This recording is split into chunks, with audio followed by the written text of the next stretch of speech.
Bíblia nos traz um contexto no livro de Atos. Lucas tenta retratar algo importante que ocorreu no caminho de Damasco. Lucas tenta trazer um ato tão importante, porque eu costumo dizer que do livro de Atos dos Apóstolos, 2 são atos muito importantes. O primeiro é a ressurreição de Cristo, a ascensão, a descida do Espírito Santo. O segundo ato importante no livro histórico de Atos é a conversão de Saulo. Por quê, irmãos? Porque ali prova verdadeiramente o que o próprio Paulo escreveria, que o Evangelho é o poder de Deus para a transformação, para a conversão. Aleluia. De fé em fé, assim o justo viverá pela sua fé. Hoje em dia você está aqui na igreja, já estaremos participando do corpo e do sangue de Cristo, já estaremos relembrando o que Ele fez por nós na cruz do Calvário. Mas muitos crentes, irmãos, não estão se preocupando ou não estão mais examinando a si mesmo ao seu ato de conversão. E hoje eu quero tratar um pouco o que é a conversão. A Bíblia nos relata, irmãos, que Deus Ele desce o Espírito Santo. Pedro prega com ousadia, a alma se rende a Jesus em Jerusalém, em toda a Judeia. A Bíblia diz que rapidamente o Sinédrio trabalha para tentar impedir a expulsão da igreja, mas a igreja ela vai sempre prevalecer, porque Jesus nos fundamentou dizendo: louvado seja Deus, que a porta do inferno não prevalecerá contra a igreja. Então o Sinédrio tenta parar a igreja, mas o homem não pode parar a igreja, o diabo não pode parar a igreja, as potestades, as apostasias não podem parar a igreja. Mas os discípulos pregam. Um certo dia um varão, um diácono, entre os primeiros diáconos a ser ungido, Estevão, prega na sinagoga. Todos sabem, conhecem a história de Estevão. Ao meio da sua mensagem, os fariseus não resistiram à unção do Espírito Santo na vida de Estevão, o matam.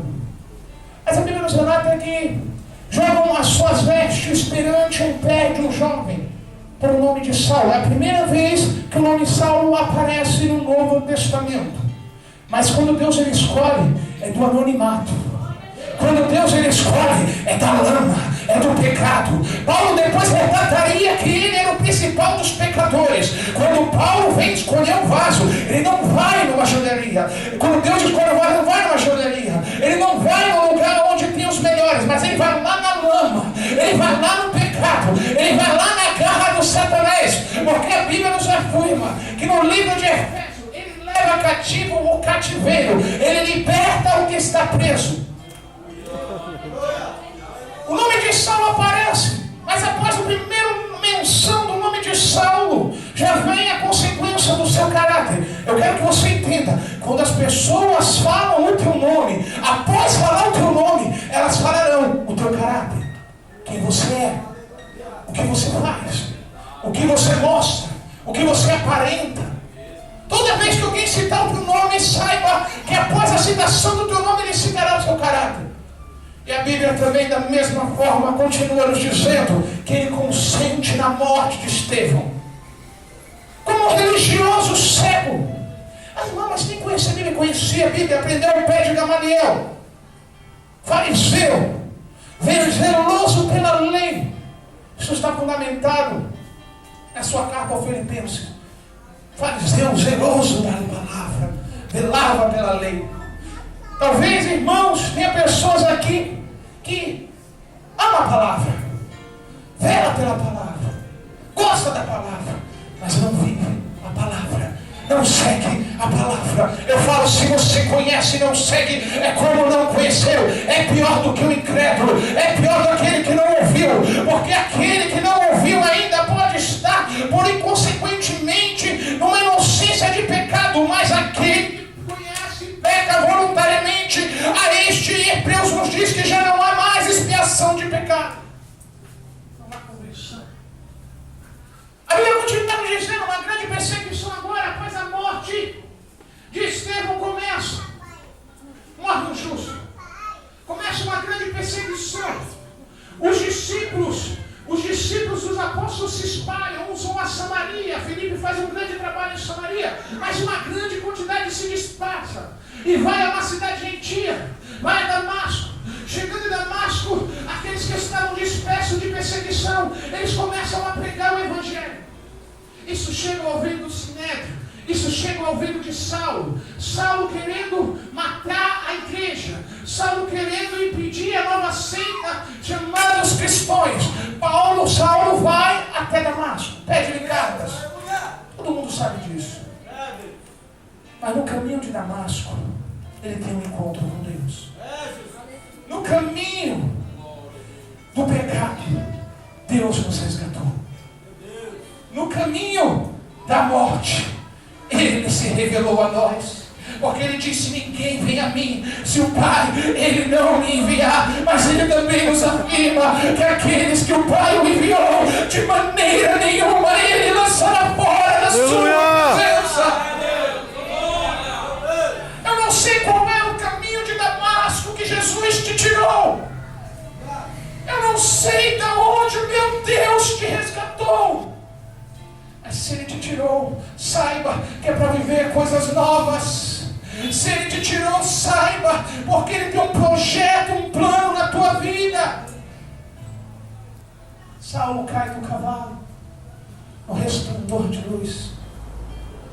O diabo, ele caiu do cavalo quando ele achou que você iria para o inferno. O diabo, ele caiu do cavalo quando ele achou que a sua alma pertencia a ele. Porque Jesus tinha um encontro marcado com você.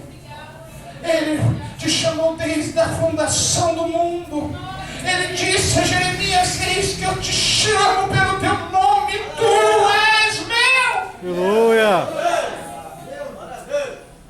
Saulo, todos já sabem, rapidamente, vai até a casa de Judas, na rua direita. Deus revela a Ananias, Ananias vai e ora por Saulo. Saulo enxerga. Agora Saulo recebe o Espírito Santo de Deus. O primeiro ato da conversão é o arrependimento. Mas o arrependimento só vem após o conhecimento da verdade. João 8, versículo. João 8 diz: conheceis a verdade vos libertará. Após Saulo conhecer a verdade, mas para conhecer a verdade, irmão, tem que estar disposto a aprender, tem que estar disposto a aceitar, porque a Bíblia nos diz que quando Jesus se manifesta a Saulo, Ele não se manifesta passando a mão na cabeça, Ele não se manifesta alisando, Ele não se manifesta agradando, mas Ele diz: Saulo, Saulo, por que tu me persegues? Duro é para ti lutar, recalcitrar contra os aguilhões. Os aguilhões eram usados para que os bois andassem no caminho. Quando aquele fazendeiro espetava o aguilhão no boi, ele sentia uma forte dor. Isso quer dizer que Deus já estava trabalhando no coração de Paulo para que ele viesse se converter, mas eles estavam resistindo à graça de Deus. Talvez tenha pessoas aqui em nosso meio que Deus já tem falado no teu coração, mas você ainda não levantou a tua mão e aceitou Jesus. Talvez tenha pessoas aqui nesta noite que Deus já tem falado contigo, Deus já tem trabalhado em tua vida, mas você ainda não se rendeu a Jesus. Mas nesta noite o meu Deus me envia aqui para falar: hoje é noite de conversão, hoje é noite de nascer de novo, hoje é noite de ter uma nova vida em Cristo Jesus, o nosso Senhor. Aleluia. Saulo, aceita Jesus, aceita o seu chamado. Quantos hoje, pastor, não estão mais aceitando o seu chamado? Estão negando a vocação de Deus na sua vida, estão negando o projeto de Deus na sua vida. A Bíblia nos diz que agora aquele que era perseguido, aquele que perseguia, aquele que levava preso, aquele que levava os cristãos à cadeia, invadia casa, derribava lares, agora aquele é obrigado a dizer: só o Senhor é Deus. Ei, irmão, talvez outrora isso fale contigo. Você dizia: eu não gosto de crente. Talvez outrora você dizia: eu na igreja não coloco o meu pé, Eu também falei isso, eu dizia, eu nasci católico, eu morrerei católico, e concluo isso na minha vida, porque no dia que eu aceitei Jesus, eu morri para o pecado, mas eu nasci para Cristo. Aleluia! Maior sinal da conversão não é falar língua estranha. Maior sinal da conversão não é pregar bonito. O maior sinal da conversão é ter uma nova vida, uma nova conduta, um novo pensamento. A conversão, irmãos, é algo que mexe com toda a faculdade humana. Mexe com o intelecto, mexe com o emocional, mexe com o espiritual, mexe com a alma. Sabemos e entendemos que o homem foi corrompido através do pecado de Adão. As faculdades humanas foram corrompidas ao pecado, mas Deus nos regenera pela sua palavra. Deus nos regenera pelo Espírito Santo. Aleluia. Isso é um trabalho de regeneração. Imagina projeto de Saulo voou a Damasco, trazer presos cristãos, mas Deus falei, não vai ser isso não, porque tenho eu algo na tua vida. Talvez teu projeto não seria estar aqui hoje, mas eu quero dizer que o teu pastor te colocou aqui. Agora Saulo é obrigado a pregar Jesus em Damasco. Quem disse que o diabo quer você falando de Deus? Quem disse que quando você se colocar do jeitinho que Deus te quer, porque Deus, para trabalhar na vida do homem, tem que estar do jeitinho que Ele quer. Ele tem ciúmes do Espírito Santo. Ele vela pela sua palavra, nosso Deus. Ele guarda a sua igreja como uma noiva pura, imaculada, virgem, preparada, santa, santificada. Quer dizer que Ele prepara, Ele muda, Ele transforma. Mas estamos vivendo um tempo nas igrejas chamadas atuais, nos dias de hoje, que a convenção não tem sido mais tão vivida como em outrora. Quando vemos nas cartas históricas, Clemente relatando sobre os cristãos da história, eram aquelas pessoas que estavam no mundo, mas não faziam parte do mundo. Eram aquelas pessoas que trabalhavam no mundo, mas não se corrompiam com o mundo. Hoje em dia vivemos tempo, irmão, que o nosso país, o Brasil, tem crescido o número de pessoas denominadas evangélicas.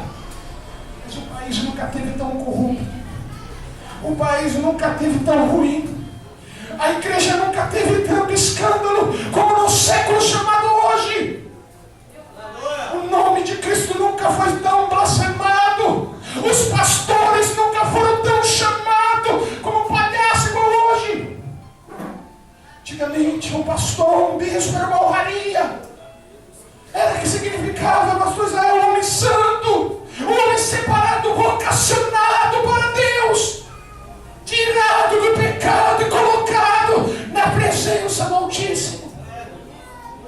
Hoje em dia, você já ouviu? Talvez eu e outrora, não você, hipócrita, já falei. Todo pastor é ladrão, todo pastor é safado. Por quê? Porque os escândalos estão vindo dos lugares celestiais. Os escândalos estão vindo da casa de Deus. Por quê? Está faltando conversão.